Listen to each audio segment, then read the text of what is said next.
दोस्तों नमस्कार। VK knowledge electrical में आप सभी का स्वागत है। दोस्तों यूपीपीसीएल TG2 का एग्ज़ाम आज 19 मार्च को हुआ है। सेकंड शिफ्ट का एनालिसिस लेकर हम एक बार फिर उपस्थित हैं। बात करेंगे कौन कौन से क्वेश्चन आए, जितने भी क्वेश्चन हमें मिल सके हैं, जिस लैंग्वेज में हमें मिले हैं उसी भाषा में हम आपको समझाने का प्रयास करेंगे। एक सटीक विश्लेषण आपके सामने रखेंगे, वीडियो को लास्ट तक ज़रूर देखना। दोस्तों फर्स्ट शिफ्ट का एनालिसिस वीडियो अपलोड हो चुका है, डिस्क्रिप्शन में उसका लिंक मिलेगा, ज़रूर देखें। फर्स्ट शिफ्ट में कंप्यूटर का analysis video MGB study point पर डाल दिया, उसका भी लिंक डिस्क्रिप्शन में है, ज़रूर देखें। सेकंड शिफ्ट कंप्यूटर का एनालिसिस MGB स्टडी पॉइंट पर जल्दी डाल दूंगा, लिंक डिस्क्रिप्शन में उसका भी डाल दूंगा, तो ज़रूर देखें। चलिए दोस्तों अब बात करते हैं कि टेक्निकल कैसा आया सेकंड शिफ्ट के पेपर में, क्योंकि जिनका अभी एग्ज़ाम होना बाकी है उनको यहाँ से लेवल का पता ज़रूर लग जाएगा। दोस्तों सवाल पूछा कि DC मोटर में जब हम लेफ़्ट हैंड रूल का यूज़ करते हैं तो 4 फिंगर क्या दर्शाती है। दोस्तों 4 फिंगर जो है वो पहली उंगली को ही बोलते हैं, मिडिल फिंगर बोलते हैं बीच वाली को। तो 4 फिंगर जो है वो मैग्नेटिक फ्लक्स की डायरेक्शन को दिखाती है, अंगूठा मोटर के घूमने की दिशा को, और बीच की उंगली यानी मिडिल फिंगर जो होती है वो आर्मेचर करंट की दिशा को दर्शाती है, चुंबकीय क्षेत्र की दिशा को। हालांकि बताते हैं कि इस शिफ्ट में न्यूमेरिकल बहुत ज़्यादा आए थे। कुछ न्यूमेरिकल तो ऐसे थे दोस्तों जो 2-3 दिन पहले मैंने करवाए थे, लगभग उनमें से भी आए हैं, आप प्रीवियस वीडियो देख सकते हैं मेरा। लेकिन न्यूमेरिकल काफ़ी आए थे, कुल मिलाकर बात यह है। तो कुछ भी आ सकता है पेपर में, आप अच्छे से अपनी तैयारी कर जाएँ। आगे दोस्तों कहते हैं सवाल पूछा, जनरेटर में प्रेरित EMF की दिशा ज्ञात करने के लिए किस नियम का उपयोग करते हैं। तो जनरेटर में फ्लेमिंग का राइट हैंड रूल यूज करते हैं, बड़ा सिंपल सा था। और राइट हैंड रूल जो होता है वो हमें क्या बताता है, अंगूठा चालक के घूमने की दिशा को, और पहली उंगली यानी 4 फिंगर जो है वो मैग्नेटिक फ्लक्स, और मिडिल फिंगर जो है वो इंड्यूस EMF की दिशा को दर्शाता है। आगे कहते हैं कि पोर्सलिन का उपयोग पूछा तो इंसुलेटर बनाने में सबसे ज़्यादा काम में लेते हैं, या फिर इंसुलेटर का पूछा होगा कि वो किसका है, तो वो चीनी मिट्टी का बनता है। एक ही बात है, यानी पोर्सलिन, चीनी मिट्टी और इंसुलेटर करना था। उम्मीद है ये तो आपका भी सही हुआ होगा, क्योंकि बहुत सिंपल सा है। आगे दोस्तों सवाल पूछा कि ओपन सर्किट पर वोल्टेज कितनी होती है। ध्यान रखें, ओपन सर्किट पर वोल्टेज हमेशा सप्लाई सोर्स के बराबर होती है। जितनी सोर्स की वोल्टेज होती है ना, उतनी ही हमेशा ओपन टर्मिनलों पर वोल्टेज होती है। मैं आपको एक एग्जांपल दे देता हूँ। देखिए आपकी स्क्रीन पर है कि ये R2 प्रतिरोधक जो हमारा है वो ओपन है, ठीक है, ध्यान से समझना इसको। R2 प्रतिरोधक हमारा ओपन है। मान लीजिए कि यहाँ पर 60 वोल्ट है, तीनों 10-10 ओम के अगर है दोस्तों, यदि तीनों प्रतिरोधक सही होते तो तीनों पर सीधी सी बात है 20-20-20 वोल्ट ड्रॉप होते। लेकिन यदि R2 ओपन है तो पहले और तीसरे का मान तो होगा 0-0 वोल्ट, जबकि इस बीच वाले का मान जो है वो होगा पूरा 60 वोल्ट। तो ओपन टर्मिनलों पर सदैव सप्लाई के बराबर वोल्टेज होती है। आपको उसी ऑप्शन की ओर जाना था। आगे दोस्तों कहते हैं कि सवाल पूछा कि निम्न में से कौन सी डिवाइस ऐसी है जो ऑफ लोड पर प्रचालित होती है, यानी तब प्रचालित करते हैं जब बाहर नहीं हो। तो आइसोलेटर एक ऐसा इक्विपमेंट या डिवाइस है जो ऑफ लोड पर प्रचालित होती है, यानी तब ऑपरेट करते हैं जब परिपथ में सप्लाई ना हो, परिपथ से बाहर विसंयोजित हो चुका हो, लाइन ऊर्जित ना हो, लाइन धारा का मान 0 हो। किसी भी तरह का ऑप्शन आपको पेपर में देखने को मिल सकता है। इल्यूमिनेशन की इकाई पूछी दोस्तों, प्रदीप्ति की इकाई, तो प्रदीप्ति की इकाई लक्स या फिर ल्यूमन प्रति वर्ग मीटर होती है। आपको कौन सा ऑप्शन मिला आप उसी के हिसाब से कर सकते हैं। एक दोस्तों सवाल पूछा फ्रीक्वेंसी का, कहते हैं कि समय अंतराल दिया हुआ था और फ्रीक्वेंसी पूछी थी। अब देखिए भाई, समय अंतराल अगर मिली सेकेंड में दिया था तो फ्रीक्वेंसी किलो हर्ट्ज में आ जाती और कुछ नहीं करना होता। बाकी फॉर्मूला आपके सामने है कि F बराबर 1/T होता है, राइट। अब भाई पूरी संख्या तो उस भेजने वाले को भी याद नहीं रही, तो जिस तरह का उन्होंने सेंड किया उसी तरह की अपन चर्चा कर लेते हैं। आगे कहते हैं कि दोस्तों Q बराबर CV जो ये फॉर्मूला होता है कैपेसिटर का, इसके बारे में एक न्यूमेरिकल दिया हुआ था। Q बराबर CV वाला था, इस पर एक न्यूमेरिकल दिया था। भाई कैपेसिटर की कैपेसिटी और उसकी वोल्टेज देकर पूछ लिया होगा कि बताइए ये कितने कूलाम का आवेश एकत्रित करेगा, राइट। तो ये फॉर्मूला सभी को आता है, मुझे लगता है करके आएंगे।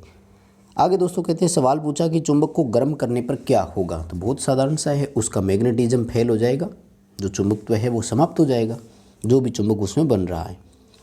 आगे दोस्तों कहते हैं कि सवाल पूछा डीसी सर्किट का पावर फैक्टर कितना होता है। तो बहुत ही अच्छा और आसान सा क्वेश्चन है। डीसी सर्किट हमेशा शुद्ध प्रतिरोधी परिपथ की तरह होता है। प्योर रेजिस्टिव सर्किट जो एसी में करता है ना, वही काम। इकाई पावर फैक्टर होता है, 0 डिग्री का फेज अंतर होता है। करंट और वोल्टेज को इसमें इन फेज कहा जाता है। बहुत ही साधारण सा था। यूनिटी, 0 डिग्री का फेज अंतर, करंट और वोल्टेज को इन फेज। अब आपको जिस तरह का ऑप्शन वहाँ पर मिला, आप अपने ऑप्शन के हिसाब से चूज कर सकते थे। सस्पेंशन टाइप इंसुलेटर में प्रत्येक डिस्क की वोल्टेज पूछी। तो दोस्तों यहाँ पर 2-3 चीज़ें मैं क्लियर करना चाहूँगा, ध्यान से समझना। जब भी सवाल ये हो ना कि एक डिस्क की वोल्टेज कितनी है, तब तो करना होता है 11 किलो वोल्ट।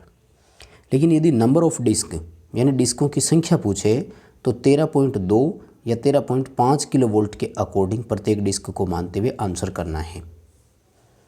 यदि अगर इंसुलेटर सस्पेंशन वाले का सवाल भी है वोल्टेज के अकॉर्डिंग, तो फिर ध्यान रखना 33 किलो वोल्ट तक पिन इंसुलेटर लेते हैं।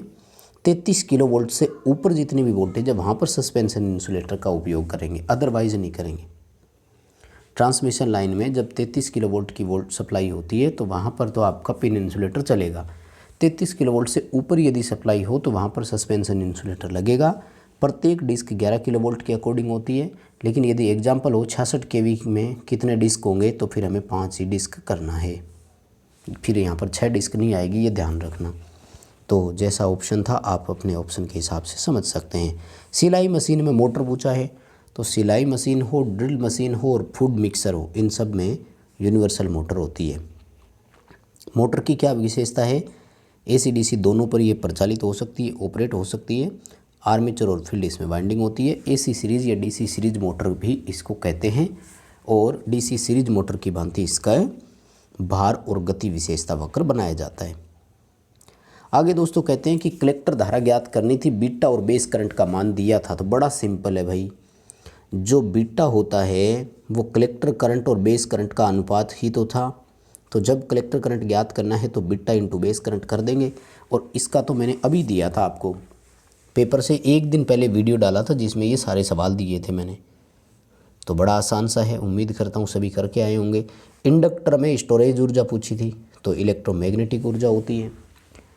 बताते हैं दोस्तों, सुबह वाली शिफ्ट में कैपेसिटर का पूछा था, उसमें इलेक्ट्रोस्टैटिक एनर्जी होती है। इंडक्टर में इलेक्ट्रोमैग्नेटिक एनर्जी होती है, जैसे बैटरी में केमिकल एनर्जी होती है।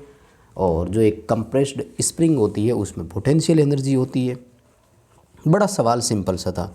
SF6 सर्किट ब्रेकर पूछा, तो सल्फर हेक्सा फ्लोरो गैस का पूरा नाम होता है इसका। और इसका सर्किट ब्रेकर 36 किलो वोल्ट से लेकर 760 या 765 जो भी ऑप्शन हो तक अपन उपयोग में लेते हैं। 66 किलो वोल्ट से लेकर 760 या 765 किलो वोल्ट है ना, सॉरी 36 किलो वोल्ट से लेकर 36 से ये SF6 का यूज था। और भारत में सप्लाई की फ्रीक्वेंसी पूछी, तो उम्मीद करता हूँ ये तो सभी का सही होगा भाई। ऑप्शन भरते टाइम ही आपने गलतियाँ कर दी तो हम कुछ कह नहीं सकते। बाकी ये क्वेश्चन तो सभी का सही हुआ होगा। भारत में सप्लाई का फ्रीक्वेंसी 50 हर्ट्ज है। आगे दोस्तों कहते हैं, सवाल पूछा कि DC मोटर के घूमने की दिशा कैसे बदल सकते हैं, डायरेक्शन ऑफ रोटेशन कैसे चेंज होगी। देखो, DC मोटर के घूमने की जो दिशा होती है वो या तो फील्ड फ्लक्स की दिशा बदलने से या फिर आर्मेचर धारा की दिशा बदलने से चेंज हो जाती है। ध्यान रखें, दोनों में से कोई एक परिवर्तन किया जाता है। सप्लाई के सिरे बदलने पर DC मोटर की कभी घूमने की दिशा बदलती नहीं है, इसे आप ध्यान रखें। आगे दोस्तों कहते हैं कि एक सवाल पूछा कि फ्रीक्वेंसी दिया हुआ था और XC ज्ञात करना था। भाई सवाल मुझे अधूरा लग रहा है और हो सकता है पूरी तरह से याद नहीं रहा हो, क्योंकि जितना स्टूडेंट को याद रहता है उतना ही भेज पाते हैं। पता है कि इतने सारे क्वेश्चन आते हैं तो याद भी नहीं रहता, तो अपन समझ सकते हैं। लेकिन देखिए, XC का फॉर्मूला हम सभी जानते हैं कि 1/2πfc है, राइट। अब कैलकुलेशन वो हो सकता है आसान दी हो तो आपने कर दिया होगा, नहीं तो कैलकुलेशन टफ होती है तो थोड़ा सा सवाल में वक्त लग सकता है। उम्मीद है फॉर्मूला सभी को याद होगा। जिनका पेपर अभी नहीं हुआ तो ध्यान रखें, वो एक्सेल का भी फॉर्मूला याद रखें फिर, ठीक है। 2πfl होता है। बड़ी बात क्या है इस पेपर की दोस्तों, कि इसमें एक तो न्यूमेरिकल बहुत ज़्यादा है, दूसरा कहते हैं कि इसमें बेसिक इलेक्ट्रॉनिक्स नहीं आया। इलेक्ट्रॉनिक्स में एक ही दो ही आए थे, जैसे BJT हो गया, ये इस तरह के सवाल। आगे दोस्तों कहते हैं सवाल पूछा वेव वाइंडिंग में धारा के समांतर रास्ते कितने होते हैं। तो नो डाउट इसमें तो बहुत ही आसान है, समांतर रास्ते केवल 2 होते हैं। और अगर लेप वाइंडिंग का पूछ लेंगे तो ध्यान रखना फिर पोल की संख्या के बराबर होते हैं, जितने नंबर ऑफ पोल होते हैं। हालांकि वेव वाइंडिंग का ध्यान रखना, अगर न्यूमेरिकल आ जाता है और वाइंडिंग में कहीं पर भी प्लेक्स दे रखी हो, मल्टीप्लेक्स, तो फिर 2 इंटू प्लेक्स करना। हाँ, हमेशा 2, ये ध्यान रखना। सिंप्लेक्स के लिए आंसर होता है हमेशा 2। उसके बाद में यदि और भी दे रखा है तो फिर दूसरा आपको करना होता है। एक दोस्तों कहते हैं कि बैटरी में एम्पियर आवर ज्ञात करना था, जिसमें बैटरी का करंट दे रखा था एम्पियर में और टाइम दे रखा था घंटे में। तो भाई सीधा सा है, बैटरी की कैपेसिटर जो है, क्षमता जो है वो एम्पियर आवर में ही होती है। तो जो भी आपको करंट और टाइम दिया था उसको मल्टीप्लाई करना था। जैसे कुछ दिन पहले मैंने एक एग्जांपल दिया था, 6 एम्पियर की धारा 10 घंटे तक चलती है, तो बैटरी का एम्पियर आवर ज्ञात करना था, 60 एम्पियर आवर हो गया। ये हमने कुछ दिन पहले ही डाला था उसमें।